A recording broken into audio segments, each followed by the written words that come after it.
দেখো 6 দাগেরটাতে দেওয়া আছে 2 টু দি পাওয়ার 3 মানে 2 cube into 3 to the power 9 divided by 3 to the power 6 into 6 cube দেওয়া আছে। তো চলো এবার অঙ্কটা শুরু করা যাক। তাহলে এখানে হচ্ছে দেখো 2 to the power 3 into 3 to the power 9 divided by 3 to the power 6 into 6 cube. এখানে দেখো 2 আর এখানে 3 আছে আর এখানে 3 আছে আর এখানে 6 আছে। তাহলে প্রথমের কাজ হবে আমাদের এই 6টাকে ভেঙে নেওয়া, কারণ 2 3 এগুলো ভাঙা যাবে না। তো এখানে 6 আছে, এগুলোকে আমরা ভেঙে নেব আগে। তাহলে পরের লাইনে হচ্ছে যা আছে বসে যাবে, আর নিচে হচ্ছে 3 টু দি পাওয়ার 6, তাই তো, ইন্টু এই 6টাকে যদি ভাঙি আমরা তাহলে 2 ইন্টু 3 দিয়ে ভেঙে নেব, আর মাথার ওপর কিউব আছে সেটা বসিয়ে দেব। পরের লাইনে দেখো 2 to the power 3 into 3 to the power 9, তাই তো। তাহলে এর নিচে যেটা আছে 3 to the power 6, 3 to the power 6 বসে যাচ্ছে, ইন্টু এইখানে দেখো 2 into 3 whole to the power 3 আছে। তাহলে এই কিউবটা দুটোর ক্ষেত্রে কিন্তু গুণ হয়ে যাবে। তাহলে 2 কিউব ইন্টু 3 কিউব।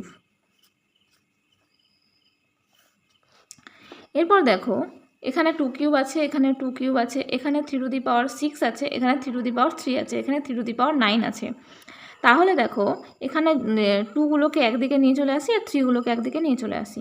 তাহলে এক্ষেত্রে হচ্ছে 2 to the power 2 cube into 3 to the power 9, আর এখানে 2 cube into 3 to the power 6 into 3 to the power 3, তাই তো। এবার দেখো এখানে 3 to the power 6 into 3 to the power cube আছে, মানে 3 কিউব আছে, তাই তো। তাহলে এটা যদি এ, এটাকে যদি আমরা বি ধরি, তাহলে a to the power m into a to the power n, এটাকে ধরি a to the power n, a to the power n. তাহলে এক্ষেত্রে হয়ে যায় a to the power m plus n. তাহলে এখানে আমরা করে নিব, তাহলে 2 cube into 3 to the power 9, আর এখানে হচ্ছে 2 cube into 3 to the power কত হবে 6 প্লাস 3, তাহলে 6 প্লাস 3। তাহলে এখানে হয়ে যাচ্ছে 2 cube into 3 to the power 9 by 2 cube into 3 to the power 6 plus 3 মানে 9। এবার দেখো এটা আছে a to the power m by a to the power n এ, আর এটাও দেখো 3 আছে, এখানে নিধানগুলো একই আছে। তাহলে a to the power m by a to the power n. তাহলে এটার ক্ষেত্রে একটা সূত্র আছে, সেটা করে নিব। এ to the power m by a to the power n সমান সমান a to the power m minus n. পাওয়ারগুলো কী হয়, মাইনাস হয়ে যায়।